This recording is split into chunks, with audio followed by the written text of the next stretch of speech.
تبارك الذي نزل الفرقان على عبده ليكون للعالمين نذيرا. واجب الاحترام معزز سامعین کرام،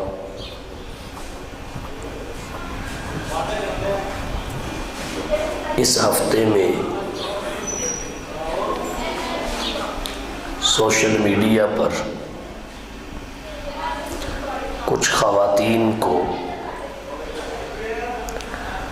مختلف نعروں پر مشتمل کتبے اٹھائے ہوئے دیکھا۔ ان کتبوں پر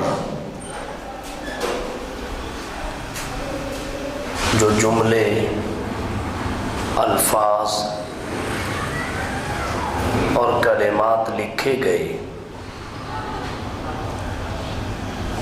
وہ دو قسم کا تاثر دے رہے تھے۔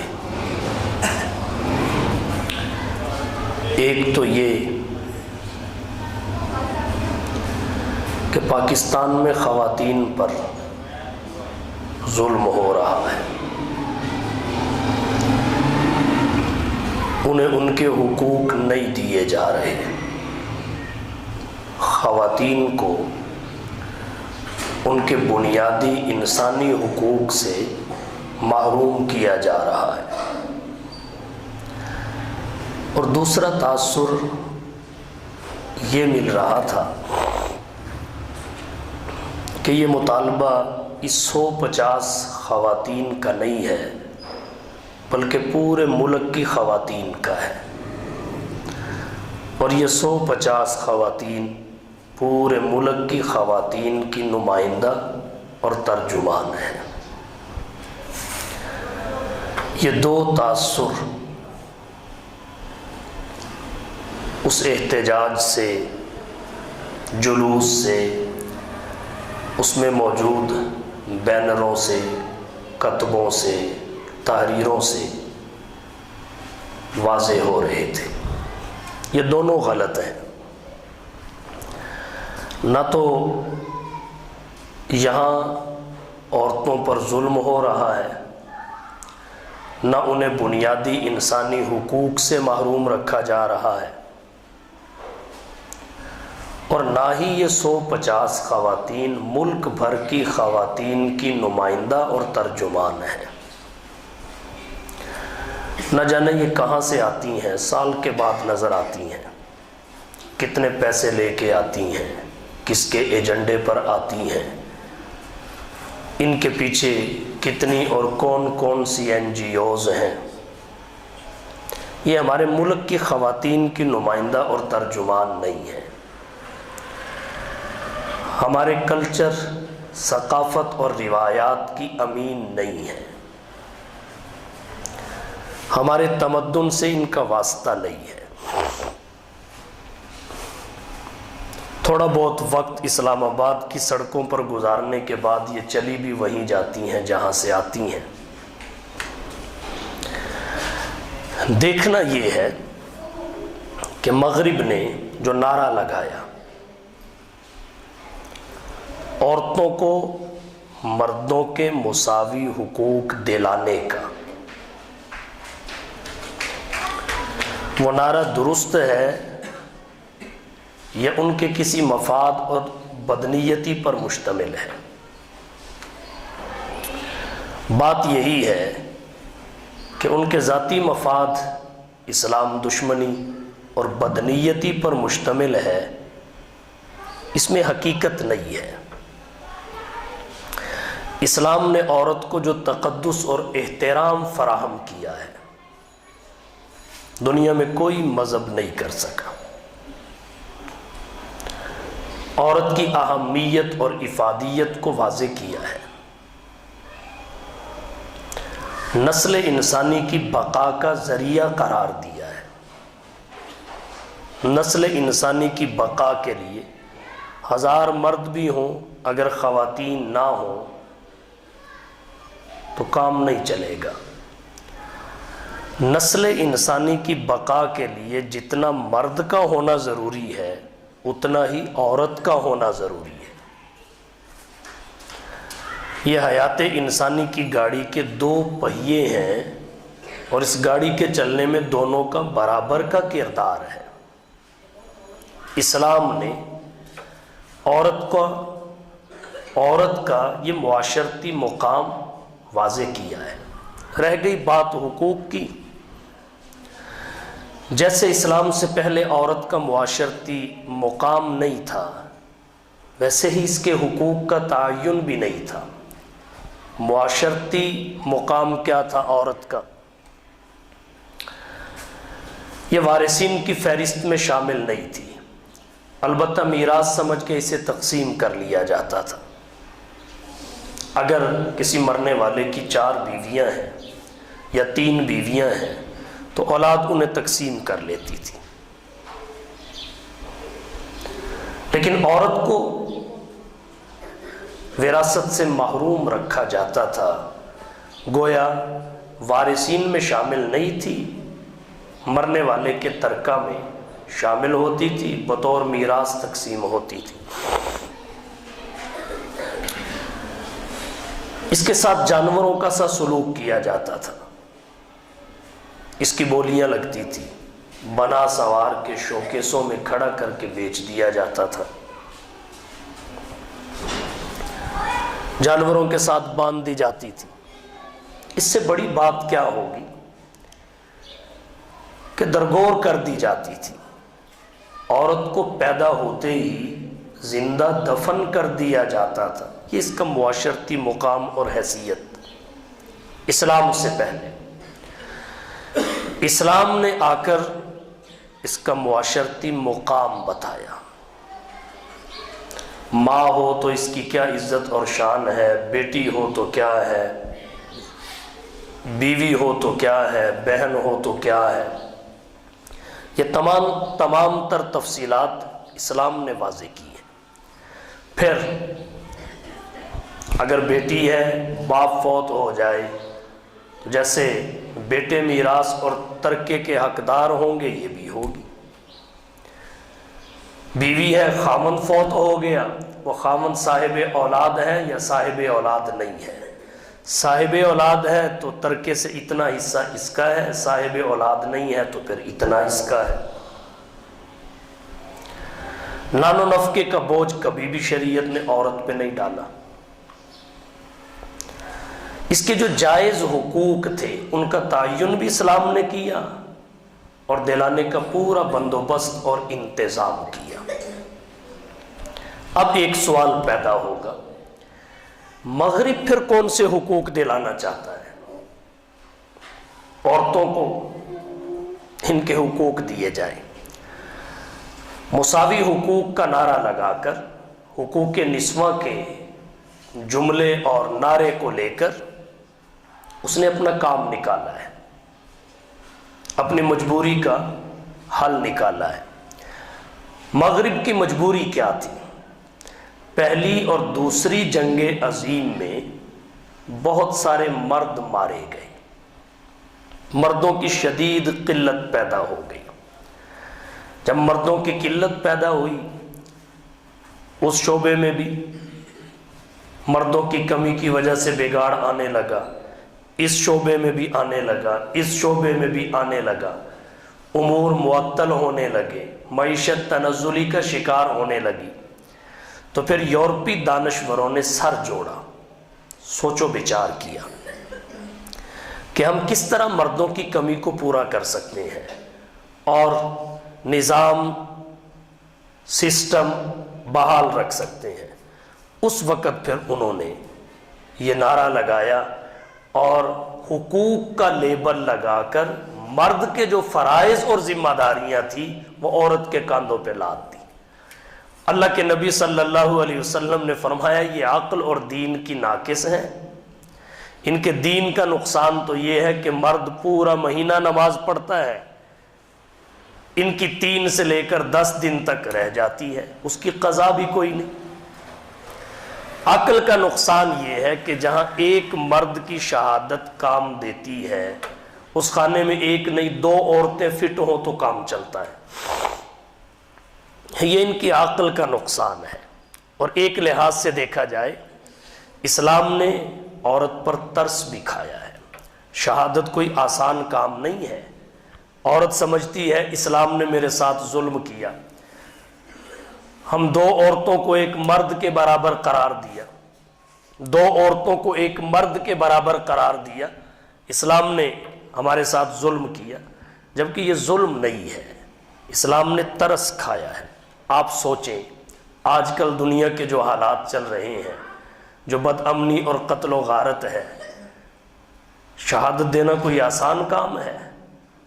احاطہ عدالت میں پہنچنے سے پہلے گواہوں کو قتل کر دیا جاتا ہے، احاطہ عدالت سے نکلتے ہوئے گواہوں کو قتل کر دیا جاتا ہے، حتیٰ کہ احاطہ عدالت میں قتل کر دیا جاتا ہے، گواہوں کے بیوی بچے اٹھا لیے جاتے ہیں، نقصان پہنچایا جاتا ہے۔ تو شریعت چاہتی یہ ہے کہ اتنا بھاری پتھر عورت کو نہ اٹھانا پڑے، مرد اٹھائے، اور اگر بامر مجبوری دوسرا راستہ نہ ہو، عورت کو اٹھانا پڑ ہی گیا، تو پھر جو پتھر ایک مرد نے اٹھانا تھا وہ ایک عورت نہ اٹھائے، 2 عورتیں مل کر اٹھا لیں۔ مرد تو اکیلا بھی اٹھا سکتا ہے، الرجال قوامون علی النساء۔ تو یہ تو ترس تھا اسلام کا خواتین پر، نہ کہ ظلم۔ لیکن مغرب نے جو اینک عورت کو پہنائی، وہ اینک چونکہ ظالمانہ تھی، اسے عدل بھی ظلم نظر آنے لگا، رحم اور کرم بھی ستم نظر آنے لگا۔ تو عورت اس نعرے کے پیچھے لگی اور مرد کے فرائض اور ذمہ داریاں اپنے کندھوں پہ لیتی گئی۔ لیکن مرد مغرب کا اتنا سمجھدار تھا، اس نے عورت کی کوئی ذمہ داری اپنے کندھوں پہ نہیں لی، کوئی ایک بھی اپنے کندھوں پہ نہیں لی۔ کچھ ذمہ داریاں وہ ہیں جو فطری طور پر اللہ نے عورت کے سپرد کی ہیں، کچھ کام اور امور وہ ہیں جو فطری طور پر عورت کے سپرد ہیں، مرد نہیں کر سکتا، اور کچھ وہ ہیں جو اللہ نے مرد کے سپرد کیے ہیں، انہیں عورت نہیں کرتی۔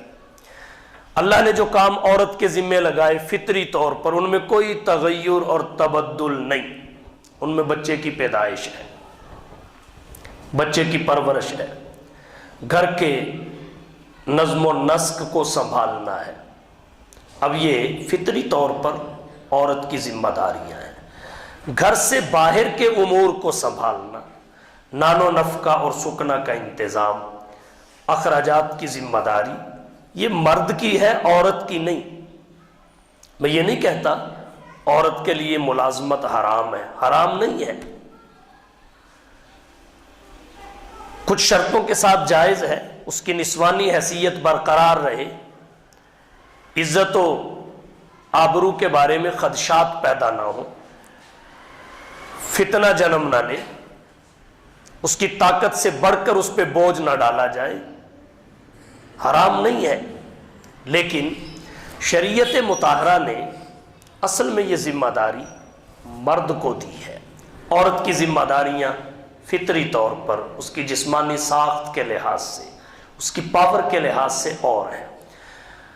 اب کسی مرد نے عورت کی کوئی ذمہ داری اپنے کندھوں پہ نہیں لی۔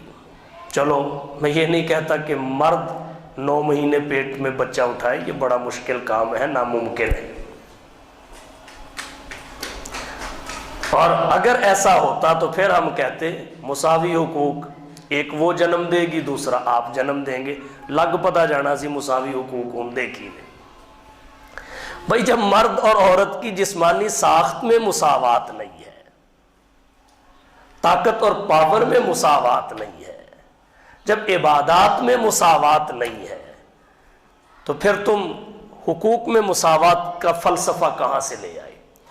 اصل میں حقوق میں مساوات کا مطلب یہ ہے کہ شریعت نے جس کا جو حق مقرر کیا وہ اس کو دے دیا جائے، بس ملنے میں مساوات، یہ نہیں کہ مردوں کے حقوق ان کو ملتے جائیں، عورتوں کے ان کو نہ ملیں۔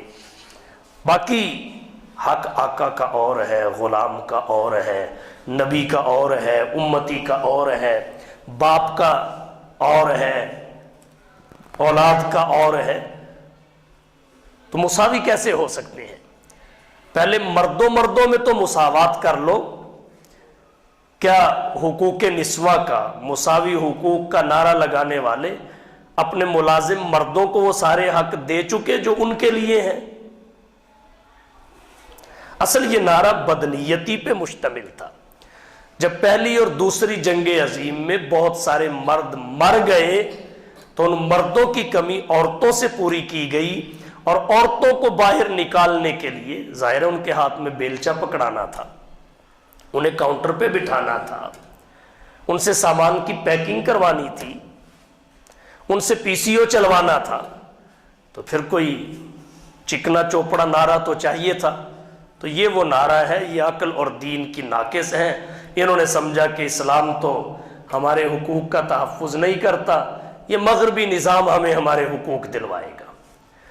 تو گویا یہ اتنی عقل مند ہے، یہ چاہتی ہے کہ اگر نارووال شکر گڑھ کی سڑکوں پہ مرد بس پہ لٹک کے جائے تو میں بھی لٹک کے جاؤں، اگر وہ چھت پہ چڑھ کے لینٹر ڈالے، ریڑھی چلائے سیمٹ بجری ریت کی، تو میں بھی چلاؤں۔ تو کیا سہولت اس کی زندگی میں اسلام نے رکھی تھی؟ یہ بغیر سوچے سمجھے کسی کے پیچھے لگ کے مشقتوں کو گلے لگاتی جا رہی ہے۔ مرد نے کون سی ذمہ داری لی ہے؟ چلو بچہ تو وہ نہیں جنم دے سکتا، پرورش بھی نہیں کر سکتا، یہ بھی ماں کی ذمہ داری ہے۔ یہی وجہ ہے اللہ نے حضرت اسماعیل کو بچپن میں حضرت ابراہیم سے تو جدا کر دیا مگر ہاجرہ سے جدا نہیں کیا۔ حضور صلی اللہ علیہ وسلم کی ولادت سے پہلے آپ کے والد انتقال فرما گئے، یہ در یتیم پیدا ہوئے، مگر جو پرورش کا ضروری عرصہ تھا اس عرصے تک اللہ نے والدہ کو حیات رکھا۔ اگرچہ آپ دودھ پینے کے لیے مدت رضاعت میں حلیمہ سعدیہ کے ہاں بھی چلے گئے، لیکن خیر خبر، آنا جانا، دیکھ بھال کرنا، ضروری تقاضے پورے کرنا، وہ سب کچھ ہوتا رہا، والدہ حیات تھی۔ تو یہ بھی عورت کی ذمہ داری ہے، گھر کا نظم و نسق۔ اب مرد کو کہا جائے چلیں یہ برتن شوکیس میں سیٹ کریں، بستر اوپر رکھ کے آئیں، نیچے لے کے آئیں، تو یہ مرد کی ذمہ داری نہیں ہے۔ تو مرد نے کوئی بھی اپنے کاندھوں پہ نہیں لی، البتہ جو اس کے فرائض تھے، ذمہ داریاں تھیں، انہیں حقوق کا نام دے کے عورت کے کاندھوں پہ لاد کے اپنا نصف کام عورت سے لینا شروع کر دیا۔ تو چلو اگر مساوات کا اتنا حیضہ ہے تو کوئی اتنا تو کہہ سکتا ہے نا کہ یار چلو پی سی او عورت چلانے لگ گئی تو آپ بھی بچے کے پیمپر تبدیل کرنا تو شروع کریں نا۔ کیا کبھی ایسا ہوا کہ بچے کو رات کو دودھ کی ضرورت پڑی اور مرد نے کہا چلو مساوی حقوق کا زمانہ ہے، اتنا عرصہ تو دودھ لا کے دیتی رہی رات کو، آج فیڈر میں لا کے دیتا ہوں، کل تو نے رات کو پیمپر تبدیل کیا تھا بچے کا، آج میں کر دیتا ہوں، کل تو نے اس کا پیشاب پخانہ دھویا تھا، آج میں دھو دیتا ہوں۔ کون سا مرد ایسا ہے؟ پھر بات سمجھ نہیں آتی کہ اپنے فرائض اور ذمہ داریاں عورت کے کاندھوں پہ لادے جا رہے ہیں حقوق کے نام پہ، اور یہ اتنی سادی ہے، یہ ساری مشقتیں قبول کرتی جا رہی ہے، ساری مشقتیں۔ مغرب نے بڑی چال چلی ہے، بڑی۔ رہی بات حقوق کی، جو جائز حقوق ہیں عورت کے وہ اسلام نے دیے ہیں۔ مثلا اقوام متحدہ کے انسانی حقوق کے عالمی منشور میں، اقوام متحدہ کے انسانی حقوق کے چارٹر میں آزادی اظہار رائے کا حق بڑا واضح طور پہ مذکور ہے، اور اس کا بے جا استعمال بھی ہوا، اس کو استعمال کر کے مذاہب کی توہین کی گئی، محترم اور مقدس شخصیات کی توہین کی گئی، جبکہ آزادی اظہار رائے کوئی مادر پدر آزاد شے نہیں ہے۔ جہاں آزادی اظہار رائے سے کسی کے حقوق متاثر ہوتے ہوں، حوصلہ شکنی ہوتی ہو، جذبات مجروح ہوتے ہوں، وہاں اقوام متحدہ کے انسانی حقوق کا چارٹر خود کہتا ہے رائے کا اظہار نہ کیا جائے، آزادی سلب ہو جاتی ہے۔ گویا یہ آزادی مشروط ہے، مطلق نہیں ہے۔ چلو یہ کسی حد تک مرد کا بھی حق ہے، عورت کا بھی ہے۔ جس حد تک ہے شریعت نے یہ حق مرد کو بھی دیا ہے، عورت کو بھی دیا ہے۔ رائے کے اظہار کی آزادی کا حق یہ مردوں کو بھی ہے۔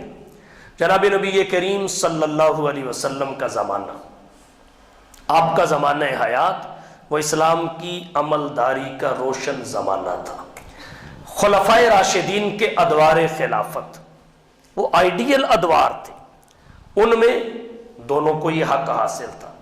قرآن کہتا ہے امرہم شورا بینہم، اللہ نے اپنے حبیب کو حکم دیا شاورہم فی الامر۔ یہ آزادی رائے نہیں تو کیا ہے؟ خلفائے راشدین کے زمانہ حیات میں بھی کھل کے رائے کا اظہار ہوتا تھا، کھل کر رائے کا اظہار۔ اسلام نے ہی یہ حق انسانوں کو دیا ہے کہ امیر المومنین جب خطبہ دینے کے لیے ممبر پہ آئے اس کے بدن پہ 2 چادریں ہوں، جبکہ باقیوں کے بدن پہ ایک ایک چادر ہو، ان کے حصے میں ایک آئی ہو، تو ایک عام شخص اٹھ کے سوال کرے جب تک آپ ہمیں صاف صاف نہیں بتا دیتے کہ آپ کے پاس یہ دوسری چادر کہاں سے آئی ہے، تب تک ہمارے ذہن صاف نہیں ہو سکتے، ہم آپ کے ساتھ نہیں چل سکتے۔ اس حد تک آزادی رائے، یہ حق شریعت نے مردوں کو دیا ہے، خواتین کو بھی دیا ہے۔ امام ذہبی رحمۃ اللہ علیہ تاریخ اسلام کی جلد 40 میں فرماتے ہیں، حضرت معاویہ بن ابی سفیان رضی اللہ تعالی عنہ کا زمانہ خلافت تھا۔ حضرت معاویہ رضی اللہ تعالی عنہ ایک دن ممبر پہ تشریف لائے خطبہ دینے کے لیے، جمعے کا دن تھا۔ آپ نے جان بوجھ کر ایک بات کہی، فرمایا المال مالنا والفیء فیئنا من شئنا منانا ومن شئنا اعطینا۔ بیت المال کا مال ہمارا مال ہے، مال فے بھی ہمارا ہے، جس کو چاہے ہم دے دیں، جس سے چاہے روک لیں۔ المال مالنا والفیء فیئنا من شئنا منانا ومن شئنا اعطینا۔ حضرت معاویہ بن ابی سفیان رضی اللہ تعالی عنہ نے جب یہ بات کہی تو کوئی بھی آگے سے نہیں بولا، پریشان ہوئے، چلے گئے۔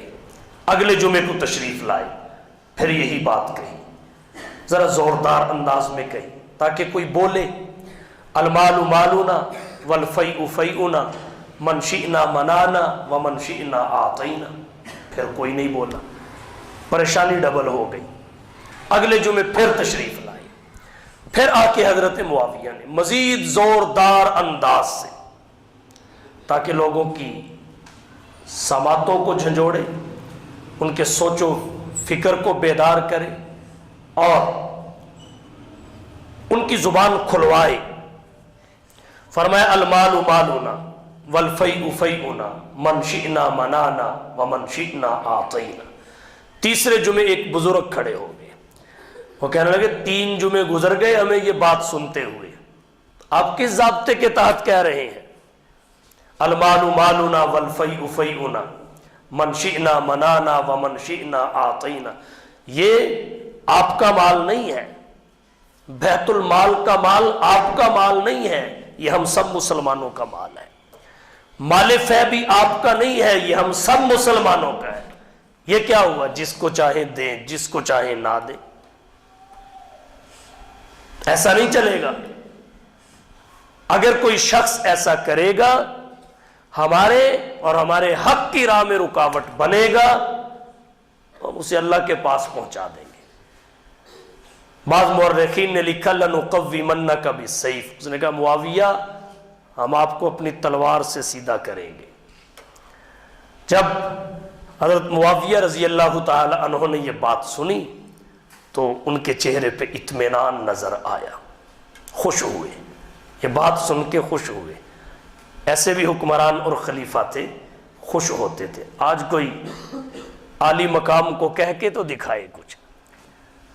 تو بہرحال لوگ پریشان ہوئے کہ بابا جی نے کیا کر دیا, اٹھا لیا جائے گا, پتہ نہیں اس کے ساتھ کیا بنے گا. جب نماز سے فارغ ہوئے, حضرت معاویہ رضی اللہ تعالیٰ عنہ نے پیغام بھیجا کہ بابا جی کو اندر بھیج دو. جب لوگوں کو پتہ چلا, ان کی پریشانی میں اضافہ ہو گیا کہ آج تو اس کی گوشت مالی ٹھیک ٹھاک ہوگی. تو جب بزرگ اندر گئے تو حضرت معاویہ رضی اللہ تعالی عنہ نے ان کا استقبال کیا, مرحبا اور خوش آمدید کہا, عزت و وقار کے ساتھ نشست پہ بٹھایا اور پھر کہا اللہ تجھے زندہ و سلامت رکھے, تو نے مجھے زندہ کر دیا. اللہ تجھے زندہ و سلامت رکھے, تو نے مجھے زندہ کر دیا. بابا جی کہنے لگے مطلب؟ تو حضرت معاویہ رضی اللہ تعالی عنہ نے فرمایا مطلب یہ ہے, میں نے رسول اللہ صلی اللہ علیہ وسلم سے سنا ایک وقت آئے گا ایسے امراء ہوں گے, وہ جو چاہیں گے کہیں گے, جو چاہیں گے کریں گے, ان کے سامنے بولنے والا کوئی نہیں ہوگا اور وہ جہنم میں جائیں گے. حضرت معاویہ رضی اللہ تعالی عنہ کہتے ہیں سلطنت جتنی بڑھ گئی, رعب اور دبدبے کا جو عالم تھا اسے سامنے رکھتے ہوئے حضرت معاویہ نے سوچا کہ میں چیک تو کروں کہ کہیں میرا شمار تو اس کھاتے میں نہیں ہے. تو اپنے آپ کو چیک کرنے کے لیے حضرت معاویہ نے پہلے جمعے کو یہ بات کہی, کوئی نہیں بولا تو پریشانی میں اضافہ ہو گیا. پھر دوسرے جمعے وہی بات کہہ کے چیک کیا, جب دوسرے جمعے بھی کوئی نہیں بولا تو ان کی راتوں کی نیند اڑ گئی, دن کا سکون اور چین چھن گیا, پریشانی اور اضطراب کا عالم بڑھ گیا. تیسرے جمعے پھر یہی بات کہی. تو جب تیسرے جمعے بابا جی بولے تو حضرت معاویہ نے کہا آپ کی بات سن کر میں زندہ ہو گیا, وگرنہ میں اتنا پریشان تھا کہ کہیں میرا شمار تو ان میں نہیں ہے, میں اس وعید کے زمرے میں تو نہیں آتا. تو آپ کی اس بات نے مجھے زندہ کر دیا, اللہ تجھے زندہ و سلامت رکھے. تو آزادی رائے کا حق شریعت نے مردوں کو بھی دیا ہے, خواتین کو بھی دیا ہے. اب ایک مثال خواتین کی عرض کر دیتا ہوں. خولہ بنت حکیم ایک بوڑھی خاتون ہے, صحابیہ ہیں. امیر المومنین حضرت عمر بن خطاب رضی اللہ تعالی عنہ کا زمانہ خلافت تھا. بازار سے گزر رہے تھے, درہ ہاتھ میں ہوتا تھا, تو بوڑھی اماں نے کندھے پہ ہاتھ رکھ کے روک لیا. روک کے کہنے لگی عمر بات سن, ایک وقت تھا تجھے اکاز کے بازار میں عمر کہہ کے بلایا اور پکارا جاتا تھا, اس کے علاوہ تیری پہچان نہیں تھی. عمر کہہ کے بلایا اور پکارا جاتا تھا. آج اسلام نے تجھے اس قدر عزت دی ہے کہ امیر المومنین کے مقدس اور معزز لقب سے تجھے پکارا اور بلایا جاتا ہے. امیر المومنین کے معزز لقب سے تجھے خطاب کیا جاتا ہے. سنبھل کے رہنا, عدل و انصاف کا دامن نہ چھوڑنا. عدل و انصاف کا دامن چھوڑو گے تو انجام بہت برا ہوگا. ایک خاتون اپنی رائے کا اظہار کر رہی ہے, تو اسلام نے آزادی رائے کا حق فقط مردوں کو نہیں دیا, جہاں مردوں کو دیا ہے وہاں خواتین کو بھی دیا ہے. خواتین رائے کا اظہار کرتی تھی, شریعت نے تو ان کی خواہش کا احترام کیا ہے. رائے تو رائے رہی, ان کی خواہش کا احترام کیا ہے. خواتین کے دل میں یہ بات پیدا ہوئی نزول قرآن کے زمانہ میں کہ اللہ جو بھی حکم بھیجتے ہیں مذکر کے صیغوں کے ساتھ بھیجتے ہیں. اقیموا الصلاۃ, آتوا الزکاۃ, اتموا الحج والعمرۃ للہ. جو بھی حکم آتا ہے روئے خطاب مردوں کی طرف متوجہ ہوتا ہے. ہماری عورتوں کو کبھی خطاب ہوا ہی نہیں, حالانکہ یہ اصول ہے. علامہ جعفر اللہ زمخشری نے لکھا ہے کہ اگر مؤنث کو بصیغہ مذکر ذکر کیا جائے تو یہ اس کی تعظیم ہے, لیکن مذکر کو بصیغہ مؤنث ذکر کیا جائے تو یہ اس کی تعظیم نہیں ہے. والدین کہتے ہیں, والدتین نہیں کہتے. ابوین کہتے ہیں، مرد کو غلبہ دیا گیا، تو مؤنث کا ذکر بصیغہ مذکر ہو تو یہ اس کی تعظیم ہے، تو اس میں تعظیم تھی۔ لیکن پھر بھی ان کے دل میں یہ سوچ پیدا ہوئی کہ مردوں کو، مذکر کے صیغوں کو پیش نظر رکھا جاتا ہے، ہمارا ذکر ہی نہیں۔ تو اللہ نے ان کی رائے کا اس قدر احترام کیا، قرآن کریم میں دونوں کو ذکر کیا، ان المسلمین والمسلمات والمومنین والمومنات والقانتین والقانتات۔ تو رائے کے اظہار کی آزادی ہی نہیں کہ شریعت نے یہ آزادی انہیں دی ہے، بلکہ ان کی رائے کا بھی احترام کرنے کے ساتھ ان کے خیالات کو، ان کی خواہش کو بھی شریعت نے احترام کی نظر سے دیکھا ہے۔ تو شریعت مطہرہ جو جائز حقوق ہیں، مردوں کے ہیں ہو یا عورتوں کے، شریعت ان میں رکاوٹ نہیں بنتی۔ عورت کا ایک حق، خاص قسم کی عورت کا جو باندھی ہوتی ہے، آزاد تو آزاد رہ گئی، میں نچلے طبقے کو پیش نظر رکھ کے بات کرتا ہوں۔ آج اگرچہ باندیوں کا دور نہیں ہے، جب باندیوں کا دور تھا تو باندیوں کو شریعت نے ایک حق دیا تھا، اسے کہتے ہیں خیار عتق۔ فقہاء نے خیار عتق کا مطلب یہ لکھا ہے، اگر باندی ہونے کے عرصے میں، باندی ہوتے ہوئے اس کا آقا اس کا نکاح کسی سے کر دے، جب وہ آزاد ہو جائے اسے ایک حق ملتا ہے کہ وہ پہلے نکاح کو برقرار رکھنا چاہے تو یہ بھی ٹھیک، اگر اس نکاح سے نکل کر پہلے شوہر سے علیحدگی اختیار کر کے کسی اور سے نکاح کرنا چاہے تو یہ بھی اس کا حق ہے۔ اسے خیار عتق کہتے ہیں فقہاء کی اصطلاح میں۔ شریعت نے یہ حق دیا ہے باندیوں کو۔ آزاد عورتوں کے حقوق تو اپنے ہیں، اس کے حق پہ آپ دیکھیں شریعت نے کس حد تک عورت پہ رحم اور ترس کھایا۔ حضرت عائشہ رضی اللہ تعالی عنہا کی مکاتبہ باندھی تھی حضرت بریرہ، بدلے کتابت کی ادائیگی سے پہلے مغیث صحابی سے ان کا نکاح ہو گیا۔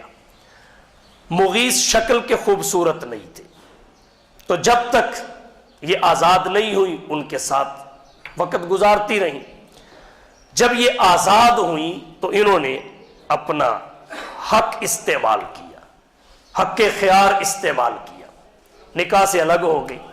حضرت مغیث کو ان کے ساتھ بڑی محبت اور پیار تھا، وہ ان کی جدائی کے صدمے کی وجہ سے اس قدر پریشان تھے کہ مدینے کی گلیوں میں پھرتے تھے، ان کی آنکھوں سے آنسو بہتے تھے، اور وہ لوگوں کو کہتے تھے کوئی ہے جو بریرہ کو میرے نکاح میں رہنے پر آمادہ کر دے۔ یہ درخواست چلتے چلاتے رسول اللہ صلی اللہ علیہ وسلم تک پہنچ گئی۔ جناب نبی کریم صلی اللہ علیہ وسلم نے حضرت بریرہ کو بلایا اور حضرت بریرہ سے فرمایا نظر ثانی کر سکتی ہو، اپنے فیصلے پر نظر ثانی کر سکتی ہو کہ آپ مغیث سے علیحدہ نہ ہو، انہی کے نکاح میں رہیں۔ تو حضرت بریرہ نے ایک سوال کیا، اللہ کے رسول بس اتنا بتا دیجئے آپ کا حکم ہے یا مشورہ ہے؟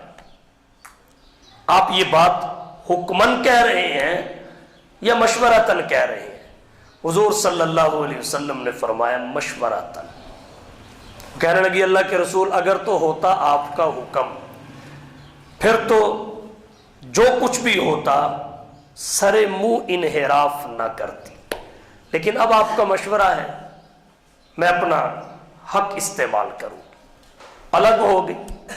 رسول اللہ اس کے اور اس کے حق کی راہ میں قطعاً رکاوٹ نہیں باندھی تھی۔ تو جو عورتوں کے حقوق ہیں وہ کما حقہ اسلام نے دیے ہیں۔ عورت کا معاشرتی مقام بھی اسلام نے بتایا، پہلے جو حالت تھی وہ آپ زمانہ جاہلیت کے واقعات سنتے رہتے ہیں۔ حقوق کا تعین بھی اسلام نے کیا، پہلے وارثین کی فہرست میں شامل نہیں تھی، البتہ ترکے اور میراث میں شامل ہوتی تھی۔ زندگی کی نعمت سے محروم کر دی جاتی تھی، زندہ درگور کر دی جاتی، جانوروں کا سا سلوک کیا جاتا۔ تو اسلام نے حقوق کا تعین بھی کیا اور حقوق دلوانے کے لیے ایک نظام اور سسٹم بھی مہیا کیا، باندھی ہے۔ اللہ کے رسول صلی اللہ علیہ وسلم نے فرمایا یہ تیرا حق ہے، تیرا حق ہے، میں حکم نہیں دے سکتا۔ اس نے حق استعمال کیا۔ اب لطف کی بات کیا ہے، ہماری رائے اور مشورہ پہ اگر ہمارا کوئی رشتہ دار اور عزیز عمل نہ کرے تو ہم اسے ناراضگی بنا لیتے ہیں، اور پھر یہ بغض اور کینہ ہم اپنے دل میں پالتے رہتے ہیں۔ اور اس کا اظہار کب ہوتا ہے؟ جب اس کے بچے یا بچی کی شادی کا موقع آتا ہے، پھر ہم پٹاری کھول کے بیٹھ جاتے ہیں، پھر وہ بیچارہ گھٹنے دباتا ہے، داڑھی کو ہاتھ لگاتا ہے، پاؤں میں پگڑی رکھتا ہے، تب صاحب بہادر جا کے اس کے بچے یا بچی کی شادی میں شریک ہوتے ہیں۔ اللہ کے رسول کا طرز عمل دیکھیے، ہمیں اپنی زندگی کی بنیاد نبی کی سیرت و کردار پہ رکھنی چاہیے۔ حضور کا طرز عمل کیا تھا؟ باندھی تھی۔ آزادی کے بعد اس نے خیار عتق جو تھا استعمال کیا، اللہ کے نبی کے مشورے کو مشورہ پوچھ کر ایک طرف کر دیا، اپنا حق لے لیا۔ پوری زندگی اللہ کے نبی کا رویہ اس کے ساتھ تبدیل نہیں ہوا۔ جو رویہ اس سے پہلے تھا وہی اس کے بعد تھا۔ پہلے بھی نبی کی عنایات اس تک پہنچتی تھی، بعد میں بھی پہنچتی رہی۔ پہلے بھی نبی اس کے گھر آتے جاتے تھے، بعد میں بھی آتے جاتے رہے۔ پوری زندگی کبھی بھی اللہ کے نبی کی پیشانی پہ بل اس وجہ سے نہیں دیکھا گیا۔ ناراضگی آپ صلی اللہ علیہ وسلم نے پوری زندگی ظاہر نہیں کی، نہ رکھی کہ اس نے میری بات نہیں مانی تھی۔ تو اسلام اس حد تک عورتوں کے حقوق کا احترام کرتا ہے۔ تو یہ عورت کس کے پیچھے لگ گئی؟ نہ اس کی تعلیم پہ اسلام کوئی پابندی لگاتا ہے۔ تعلیم عورت لے بھی سکتی ہے، دے بھی سکتی ہے۔ ازواج مطہرات رضی اللہ تعالی عنہن وہ صحابہ کو پڑھاتی تھی۔ ام المومنین حضرت عائشہ رضی اللہ تعالی عنہا کے بارے میں آتا ہے کہ یسألها الاکابر من اصحاب رسول اللہ صلی اللہ علیہ وسلم، اکابر صحابہ ان سے مشورہ لیا کرتے تھے، ان سے سوال کیا کرتے تھے، ان سے پوچھا کرتے تھے۔ اور حضرت عائشہ رضی اللہ تعالی عنہا کا تو فتویٰ چلتا تھا، مسائل کے پوچھنے میں، حل کرنے میں حضرت ام سلمہ رضی اللہ تعالی عنہا کی جانب بھی رجوع کیا جاتا تھا۔ اور خیر القرون میں خواتین محدثات تھی، مفسرات تھی۔ امام مالک کی بیٹی فاطمہ محدثہ تھی، شاہ عبد الغنی محدث دہلوی کی بیٹی الشیخہ امۃ اللہ محدثہ تھی۔ اور ان سے پڑھنے والوں میں کون کون سے بزرگ اکابر اور شخصیات شامل ہیں، آپ حیران رہ جائیں گے۔ علامہ یوسف بن نوری الشیخہ امۃ اللہ کے شاگرد، حکیم الاسلام حضرت قاری محمد طیب قاسمی سابق محتمم دارالعلوم دیوبند الشیخہ امۃ اللہ کے شاگرد، حافظ الحدیث حضرت مولانا محمد عبداللہ درخواستی رحمۃ اللہ علیہ الشیخہ امۃ اللہ کے شاگرد۔ تو پڑھنے اور پڑھانے پہ بھی کوئی پابندی نہیں، بشرطے کہ شرعی تقاضے پورے کیے جائیں، شرعی اصول اور شرطیں پوری کی جائیں۔ تو جو حق ہے وہ اسلام دیتا ہے۔ یورپ اور مغرب حقوق کا لیبل لگا کر جو مرد کے فرائض تھے وہ عورتوں کے کاندھے پہ ڈال رہا ہے۔ جو اپنی ذمہ داریاں تھی ان سے جان چھڑا کے وہ کام عورت سے لینا چاہتا ہے۔ پی سی او پہ بھی عورت، کاؤنٹر پہ بھی عورت، بائک پہ بھی عورت۔ یہ کام مردوں کے ہیں، عورتوں کے نہیں ہیں۔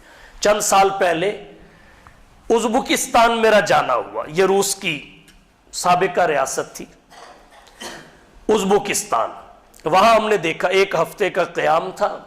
اس ہفتے کے قیام کے دوران میں نے ازبکستان میں دیکھا عورتیں بلڈنگوں پہ رنگ کرنے کے لیے گو پہ چڑھی ہوئی ہیں، اوپر 4تھی منزل پہ، 5ویں منزل پہ اوپر چڑھی ہوئی ہیں۔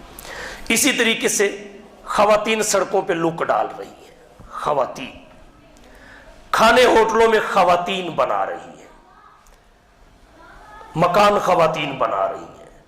تو ہمیں اس بات پہ تعجب ہوا کہ یہ کیا ماجرا ہے۔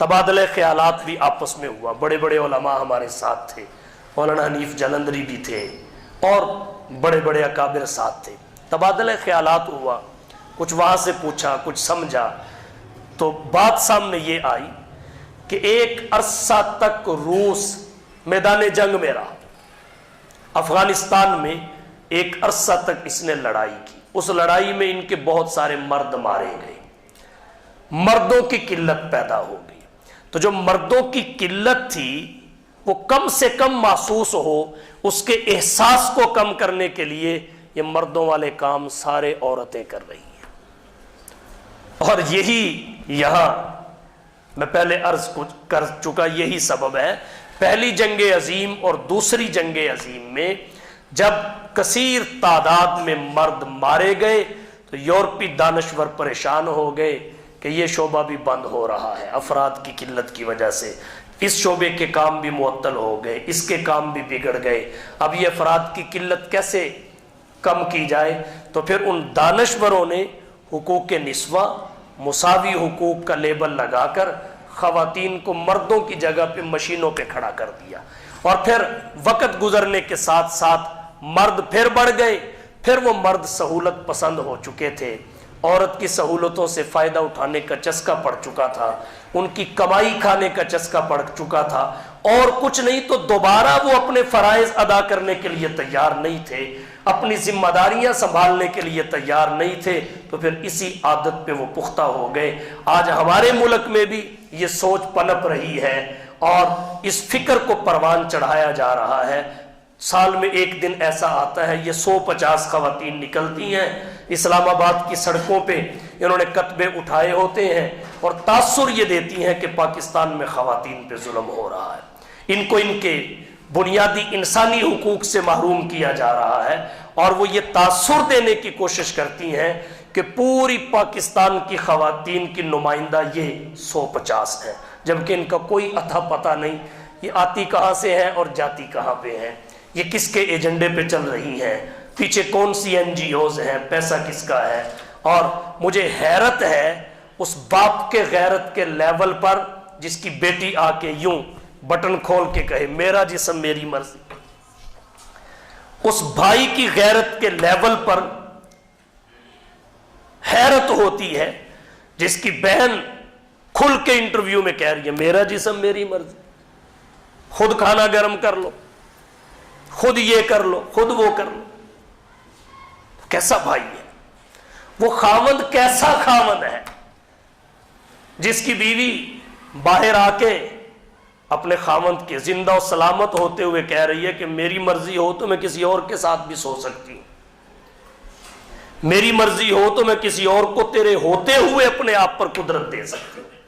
تو اس خاوند کی غیرت کا لیول تو چیک کریں آپ۔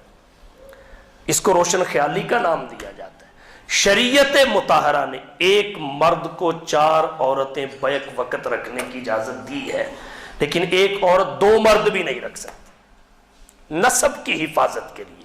اگر مغرب نے مجبوری کی وجہ سے یہ کام کیا تو اس کا خمیازہ بھی بھگتا، ان کا خاندانی سسٹم تباہ ہو چکا ہے، بچہ پیدا ہوا پتہ ہی نہیں اس کا باپ کون ہے، جب باپ کا ہی نہیں پتا تو اخراجات کی ذمہ داری کون اٹھائے، پتہ ہی نہیں یہ فصل اگی ہے بیج کس کا ہے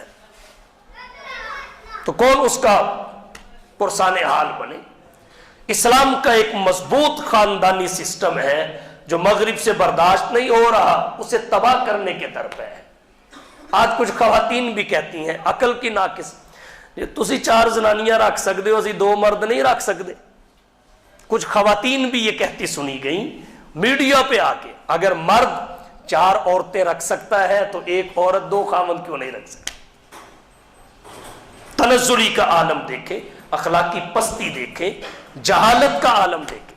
بھائی ایک نل کا 4 گلاس بھر سکتا ہے، ایک نل کا 4 برتن بھر سکتا ہے، اور یہ بات واضح اور صاف رہتی ہے کہ ہر برتن میں پانی اسی نلکے کا ہے، کوئی اشتباہ نہیں۔